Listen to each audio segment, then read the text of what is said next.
नमस्कार, स्वागत है आप सबका आपके अपने चैनल चार भुजाई मित्र पर। आज के वीडियो में हम देखेंगे कि अगर आप 2026 में अपना मूल निवास बनवाना चाहते हैं तो कैसे आप एक बार में अपना मूल निवास बनवा सकते हैं। मतलब कि आपके डॉक्यूमेंट में कोई बिना मिस्टेक या सेंडबैक आए आप अपना राजस्थान का मूल निवास कैसे बनवा सकते हैं। तो इसके लिए सबसे पहले आपको मित्र से ये 3 पेज का जो फॉर्म है मूल निवास का वो आपको ले लेना है। इस फॉर्म को किस प्रकार भरना है स्टेप बाय स्टेप में पूरा आपको बताऊँगा। और इसके साथ में अगर आप ये प्रोसेस फॉलो करके आप अगर अप्लाई करेंगे तो आपका जो मूल निवास है वो लगभग 1 सप्ताह के अंदर आपका कंप्लीट हो जाएगा। तो चलिए वीडियो को शुरू करते हैं। सबसे पहले आपको ई मित्र पर जाना है और ये 3 पेज का फॉर्म आपको ले लेना है। उसके बाद में इस फॉर्म को भरने के लिए सबसे पहले आप देखें तो जो भी आवेदक है उसके आधार नंबर यहाँ पर लिख देंगे। उसके बाद में उसके पूरा जो जनाधार है उसकी परिवार पहचान संख्या यहाँ पर आप लिखेंगे। उसके बाद में जो भी आवेदक है उसका नाम यहाँ आ जाएगा, उसके पिता का नाम आ जाएगा, पिता नहीं है तो माता का नाम आप लिख सकते हैं, कोई विवाहित है तो पति का नाम भी लिख सकते हैं। उसके बाद में उसका स्थायी पता आ जाएगा। इसके बाद में पिता या पति का मूल स्थान आ जाएगा, कहाँ पर वो रह रहे हैं, उनका व्यवसाय मजदूरी है खेती है वो यहाँ पर लिख देंगे। जन्म स्थान आप लिख देंगे कहाँ पर इसका जन्म हुआ है जो भी आवेदक है उसका, और आवेदक की जो जन्म दिनांक है वो आप यहाँ पर लिख देंगे। तो ये डिटेल लिखने के बाद आप 8 नंबर ऑप्शन में आएंगे जिसमें यहाँ पर शिक्षा से संबंधित विवरण आपको देना होगा। मतलब कि पहली कक्षा से 9वीं कक्षा तक कहाँ पर पढ़ाई की है, कौन से स्थान पर वो स्कूल था वो लिखना है, 10वीं कौन से स्कूल से की है और कहाँ पर था ये यहाँ पर लिख देना है। तो जितनी भी आपकी क्वालिफिकेशन है उसके हिसाब से आप डिटेल यहाँ पर फिलअप कर देंगे। उसके बाद में 9 नंबर पॉइंट में आएंगे। यहाँ पर आप देखें तो आपकी या पिताजी की जो अचल संपत्ति है जैसे कि ज़मीन है वो कहाँ पर है उस स्थान का नाम लिखना है। जैसे कि आपकी गांव में ज़मीन है तो अपने गांव का नाम यहाँ पर लिख देंगे। इसके बाद में आपसे पूछा जाएगा क्या आपका स्वयं का पिता का या पति का नाम मतदाता सूची में है, अगर है तो आपको हाँ कर देना है। और उसके बाद में कितने वर्ष से राजस्थान में रह रहा है, तो जन्म से रह रहा है, जन्म से 10 वर्ष से रह रहा है, 20 वर्ष से, वो आप यहाँ पर लिख देंगे। यहाँ पर जो आवेदक है उसके मोबाइल नंबर लिख देंगे। उसके बाद में अगला जो पॉइंट है वो आप देखें तो ये महिलाओं के लिए, मतलब कि ये वाला जो पॉइंट है वो महिलाओं के लिए जो कि शादीशुदा है। अगर विवाहित महिला है तो आपको भरना है, अगर कोई पुरुष है तो यहाँ पर नील करके आगे बढ़ सकते हैं, और अविवाहित महिला है तो भी इसे आप नील कर सकते हैं।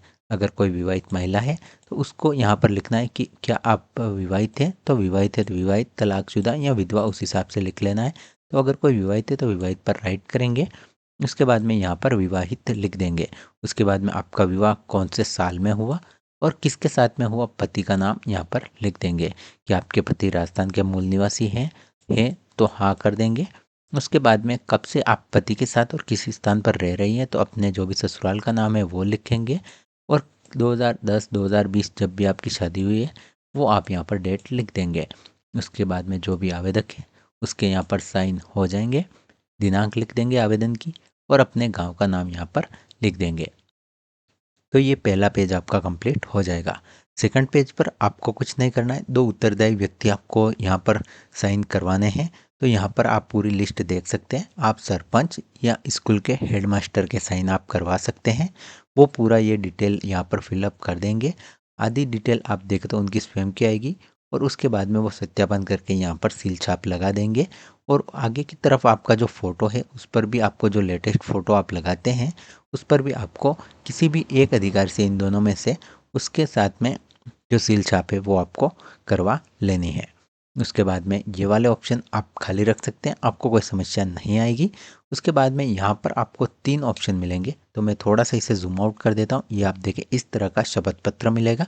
तो ये शपथ पत्र 3 अलग अलग ऑप्शन से, तो यहाँ पर मैं आपको बता देता हूँ। सबसे पहले अगर आप आवेदक जो है 18+ में है, मतलब कि बालिग है, तो ये वाला कॉलम उसको फिलअप करना है, ये वाला उसे फिलअप नहीं करना है। और अगर 18 साल से कम का है तो ये वाला उसके पिता के नाम से फिलअप होगा, और ये वाला विवाहित महिलाओं के लिए है। तो चलिए इन तीनों को हम देखते हैं किस प्रकार फिलअप करना है। सबसे पहले आप देखें बालिग होने की दशा में, तो अगर कोई 18+ में आवेदक है तो उसको ये वाला कॉलम लिखना है। सबसे पहले उसका नाम आ जाएगा, पुत्र या पुत्री करके पिता का नाम आ जाएगा, कहाँ पर रह रहा है वो यहाँ पर लिख देंगे। उसके बाद में यहाँ की मैं राजस्थान का मूल निवासी हूँ और मेरी समस्त शिक्षा राजस्थान में हुई है, यहाँ पर जो भी आवेदक है उसके साइन हो जाएंगे। और उसके बाद में जो आवेदन की डेट है वो यहाँ पर लिख देंगे। अगला जो ऑप्शन है, कोई आवेदक अगर 18 साल से कम का है तो ये जो शपथ पत्र है वो उसके पिता के नाम से फिलअप होगा।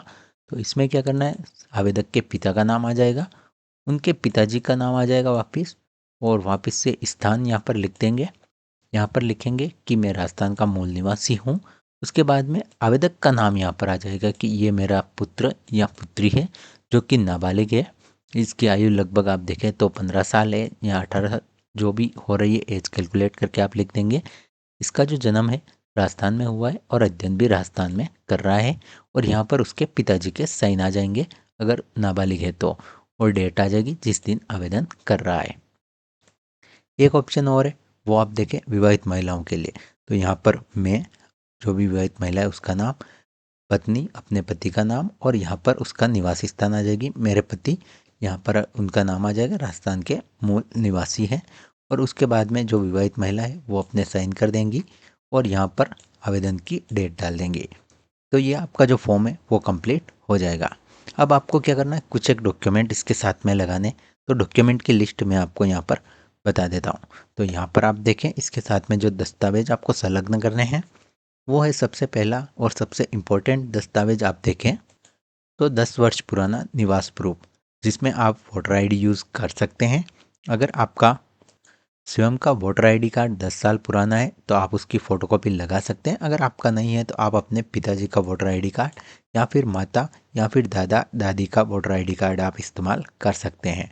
उसके साथ में आप वोटर आईडी कार्ड अगर दादा दादी का इस्तेमाल कर रहे हैं तो रिलेशन आपको शो करना होगा। इसके अलावा पेन से आप वहाँ पर लिख देंगे कि प्रार्थी जो भी आवेदक है उसके पिताजी का वोटर आईडी कार्ड नहीं है, तो हम दादाजी का संलग्न कर रहे हैं, और उसका पूरा रिलेशन आपको बता देना है ताकि आपको कोई समस्या नहीं आए। आवेदक का आधार कार्ड लिखना है, साथ में लगाना है, सॉरी। और यहाँ पर पिताजी का जो आधार कार्ड है अगर 18 साल से कोई कम है तो वो भी साथ में अटैच करना है। उसके साथ में राशन कार्ड की फ़ोटोकॉपी, जन आधार कार्ड की फ़ोटोकॉपी और खाता नकल यहाँ पर ऐड करनी है। इसके साथ में एक चीज़ आपको ध्यान देनी है, आपके जन आधार कार्ड में आपकी केवाईसी की हुई होनी चाहिए। इसके अलावा एक कोई भी चालू जो नंबर है वो आपका जन आधार में अपनी प्रोफाइल के साथ में लिंक होना अनिवार्य है, तभी आप आवेदन कर पाएंगे। बिना जन आधार आप इस फॉर्म को ऑनलाइन नहीं करवा सकते।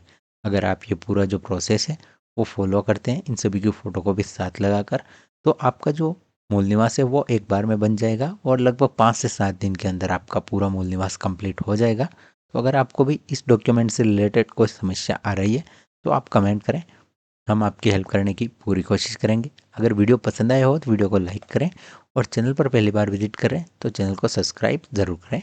धन्यवाद।